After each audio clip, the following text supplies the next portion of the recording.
May nabili na naman nga tayong properties ngayon. At this time mga guys, unahan ko na kayo, hindi na to chow. Totoo na talaga to. Wala nang atrasan. Kasayaan nyo akong i-share ko sa inyo kung ano ba yung mga nangyari ngayong araw.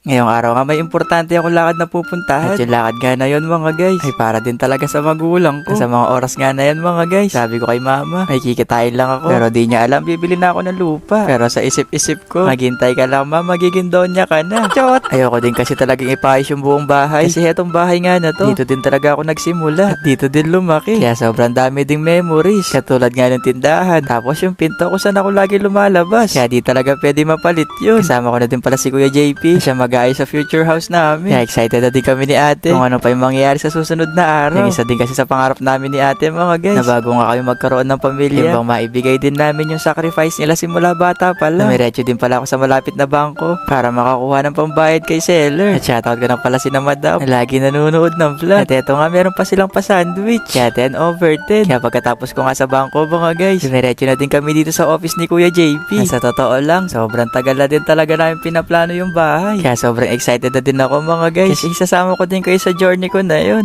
Andito na din pala si Ate Jillian. Broker yung work niya. Buti na lang din talaga nakilala ko siya. Kasi minsan, may mga bagay talaga tayong hindi maintindihan. Katulad nga nito, mali yata yung napirmahan ko. Chot! Bago ko pala ipakita sa inyo yung nabili namin property, naganap na nga muna kami ng malapit na kainan para na din makapagtanghalian. Kahit sa bahay din kasi di pa ako nakapag-almusal. Ay nakita nyo naman sa vlog, sandwich lang yung kinain ko. Yung sandwich na yun mga guys, hanggang liig pa lang.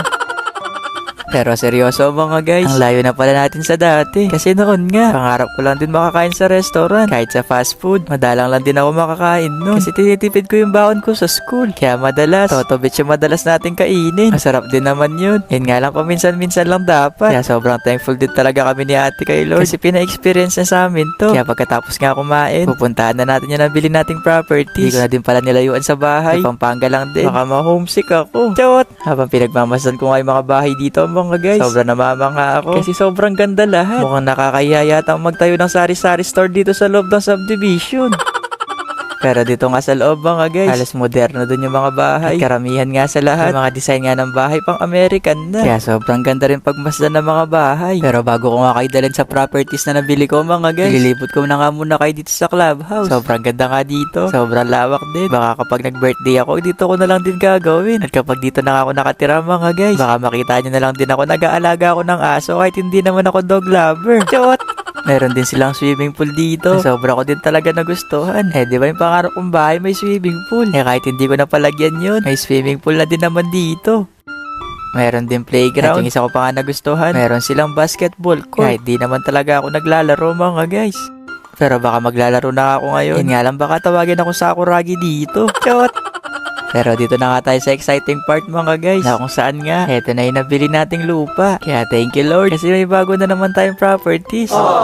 Pero baka magtaka nga yung iba, kasi bakit di ko pinatayuan yung unang lupang nabili? Di ko natayuan yun mga guys, kasi nung umulan nga, nagkaroon ng tubig at bumaha. At buti na nga lang din talaga, nahanap din namin tong lupa. Ang ganda din ng pesto. Tapos ito pa yung pinakagitna ng Pampanga. Yun nga lang ang mahal kita. Chot! Medyo malawak din kasi yung lupa, kaya ang ganda ring tayuan. Napasukat na din namin to ng isang araw. Kaya mga palatandaan nga namin dito yung mga puno nilagay. O yung bang medyo malaking bato. Na habang pinagmamasan ko nga tong lupa mga guys, imagine ko na kung anong magiging itsura ng bahay namin. Tapos yung reaction pa ni mama. Nung umalas din kasi talaga kami kanina mga guys. Sabi ko may pupuntahan lang. Pero di talaga alam ni mama na ganito yung pupuntahan ko. Kaya kapag napanood niya to mga guys, magugulat yun. At matutuwa talaga. Pero sabi niya sa akin, tatapusin niya muna daw tong vlog. Kasi baka maprank na naman daw siya. Nandito na nga yung titulo mga guys. Kaya hindi na talaga to chow. At eto nga, na-explain na ni Kuya JP kung saan daw nakapesto yung gate. At dito nga daw, baka dito daw yung pesto ko kung saan ako umaga ako nagigising. At dito naman daw sa kabilang tindahan ay kusina pala mga guys. Baka dito daw ako magluluto tuwing gabi kapag nagugutom. Pero hetong video nga na to mga guys, hindi ko ginawa to para i-brag, kundi magbigay inspirasyon din sa iba, na manifestation din. Sana lahat ng nanonood magkaroon ng bahay at lupa, o kung ano may hinahangad sa buhay. Basta naniniwala talaga ako na sa tamang panahon nga, ibibigay din talaga ni Lord kung ano yung deserve mo. Kaya lagi ka lang din talaga magtiwala. At soon, maabot din yung mga pangarap mo. Kasi dati talaga, pangarap ko lang din talaga to mga guys. Kaya yung childhood dream ko nga, unti-unti na din talaga natutupad. At yun nga yung pangarap para sa mga magulang. Ayun lang. Bye-bye! Sobrang tagal na nitong video sa cellphone ko. Ngayon ko lang siya na-edit. Kaya tara, huwag niyo akong samahan sa A Day in My Life. Uy, charot! Siyempre samahan niyo ako sa A Day in My Life ko dito sa probinsya. Ito din yata yung pinakapagod kong vlog na nagawa. Pero ginusto ko naman to. Kahit sobrang layo na nilakbay namin. Nasa 2 oras din yata kami naglalakad. Makakuha lang ng buko at saka saging. Maaga nga kami nagising ngayon. Ay late na pala to. Nasa alas 9 na to ng umaga. Kaya late na to sa probinsya ni Lola. Ito pala yung ate ko. Balot na balot. Ayaw daw niya maging banegnek. Charot! Simula pala pagpunta namin dito, parang na kami naging mayor. Si uso talaga dito yung mga greetings. Kahit nga wala akong makitang tao dito, ginigreet ko pa rin sila na maayong umaga. Charot!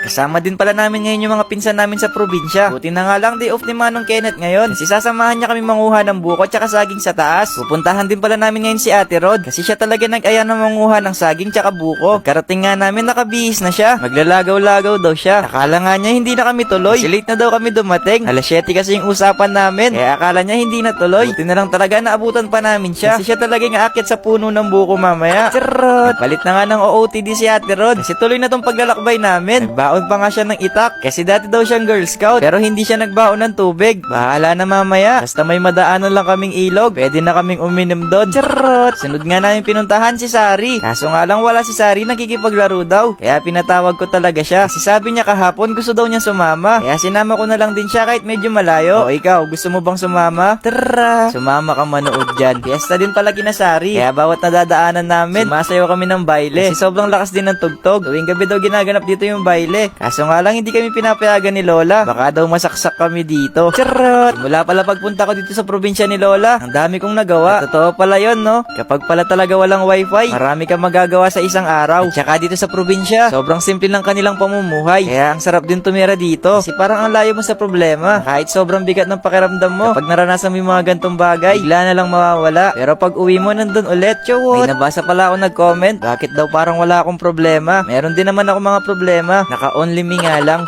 Sa paglalakbay pala namin, hindi pa namin to nakakalahati. Sobrang bilis nga tumakbo ni Sari. Kaya tinitingnan ko talaga siya. Kasi pinagpaalam ko lang siya kanina. Baka kasi pagbalik namin, hindi ko na siya kasama. Kaya sa buong paglalakbay namin, tinitingnan ko talaga siya. Sa mga oras nga na yan, sobrang pagod ko na. Sobrang nauuhaw na din ako dyan. Kahit isa nga sa amin, walang dalang tubig. Pasing umalis kami, hindi ko talaga in-expect na ganito kalayo yung pupuntahan namin. Sabi lang kasi na Ate Rod sa amin, mangunguha lang daw kami ng saging at ng buko sa taas. At wala nga silang kapagoran. Kasi hindi sila marunong magpahinga. Siguro nasa 1 oras na din kami naglalakad dito. Kaya sobrang pagod na talaga ako. Ito din pala yung pinakamahirap na dinaanan namin. Etong matataas na talahib. Kaya nasabi kong mahirap siyang daanan. Kasi wala talaga siyang way. Halos nakatubo dyan lahat ng talahib. Kailangan mo lang din sundan kung sino yung nasa harapan mo. Kasi baka maligaw ka. Misigaw na nga lang kami dyan kapag hindi na namin nakikita yung sa harapan namin. Yung mahirap din pala dito. Pwede ka masugatan sa mga dahon. Buti na lang talaga. Balot na balot kami ni ate. At dala ko yung sombrero ni Lolo. Sabi ko nga sa mga kasama ko dyan, pahinga muna tayo dito kahit 5 minutes lang. Katapos nga ng 5 minutes, naglakad ulit kami. Kasi medyo malapit na lang din daw makakarating na kami. Ito din pala yung isa sa pinaka-memorable na ginawa ko sa probinsya. Kasi naman pag uwi ko talaga nakatulog ako. Hindi ko na nga naluto yung saging. Kasi balak namin gagawing merienda yon. Halos talahiban pala yung mga nadaanan namin dito. Buti na lang hindi nasusugatan yung mukha ko. Makapal kasi yung mukha ko dito. Charot! Nang mapagod na nga si Sari, binuhat ko na lang siya. Kahit pagod na nga ako dyan, binuhat ko talaga siya. Kasi alam ko sobrang pagod natin tong batang to. Kasi naman kanina pa kami naglalakad. Tapos di pa kami nakakainom ng tubig. Lalo na ngayon sobrang init. Kaya mapapagod ka talaga. Naghanap na muna pala kami pwede naming upuan. Kasi dito na din muna kayo magpapahinga. Grabe yung experience namin dito. Para rin kami naghahanap ng mga diamante. Pero saging lang yung pupuntahan namin tsaka buko. Sabayan mo pa yung init ng panahon. Parang nangangagat talaga yung init. Eh no, sumakto pa talaga yung aso. Parang kinagat ka lang ng aso sa sobrang init. Buti na nga lang nakakulong yung mga aso. Kasi baka habulin pa kami ng mga yan. Habulin pa naman ako ng mga aso. Charot! Update ko lang pala kayo. Nakarating na pala kami kung saan kami kukuha ng buko. Tumambay na muna pala kami dito sa ilalim ng puno. At kay Kuya Bonbon pala kami kukuha ng mga saging tsaka buko. Pinsan ko din siya dito sa probinsya. Hindi rin kami pwedeng kumuha sa iba. Kasi may nagmamay-ari sa mga yon. Baka habulin kami ng itak ng may-ari. Charot! Kapag pala nahuhulog na yung mga buko, si Manong Kenneth na yung kumukuha. Siya na rin nagsisibak ng buko. Ay, sibak ba yon? Basta siya yung naghahati sa buko. Tapos kami naman yung umiinom. At totoo nga pala ang balita. Sobrang sarap ng sabaw ng buko dito. Ilagay pala namin yung mga sabaw ng buko sa isang pitchel para masarap siyang inumin. Tapos lagyan mo pa siyang maraming yelo. Sundalo. Sunod na nga namin pinuntahan yung saging. Iluluto namin yon para gawing merienda. Ang bait nga ni Ate Rod dyan. Ilagay niyang towel yung sa likod ko. Kasi pawis na daw yung jacket ko. Pero hindi na masyadong malayo yung pupuntahan namin. Kasi nasa likod lang ng bahay ni Kuya Bonbon yung mga saging. Kahit sobrang pagod na namin, nakasmile pa din si Sari. At saka sobrang lakas ng batang to. Initak na nga ni Manong Kenneth yung puno ng saging. At kinuha ko na rin yung mga saging. Grabe, sobrang dami namin pinagdaanan bago ko nakuha to. Pero hinatid na lang kami ni Kuya Bonbon pag uwi. 5 araw pa yata tong saging bago ko siya naluto. Kasi naman kailangan kong pahinugin yung ibang saging. Hindi pa nga hinog yung iba. Pero iluluto na din namin to. Kasi wala kaming merienda ngayon. At heto ang kakainin namin. Nakalimutan ko na nga kung anong luto to. Basta lutong saging to na may malapot na asukal. Tapos maliliit na sago. I-comment mo na lang dyan kung anong pangalan ng lutong to. Buti na lang nandito pala si Tita Dam. Kasi may kasama ako nagluluto. Habang nag-edit nga ako ngayon ng voice over, namimiss ko na ulit pumunta doon. Parang gusto ko na nga bumalik. Hindi yun charot. Nang nagliyab na nga yung apoy, naglagay na din ako ng tubig. Tapos nang mainit na nga siya, nilagay ko na din tong sago. Mukha nga silang kisses dito. Yung lumalaki, yung tinitinda ko sa tindahan, nilipat ko na muna pala yung mga sago. Tapos naglagay ako ng brown sugar. Nalo-halo ko lang siya dyan para maging malapot yung tubig. Eto din kasi yung gagawin nating sabaw ng saging. Nang malapot na nga yung tubig, nilagay ko na din tong saging. Tapos sinabay ko na din tong sago na pinalambot ko kanina.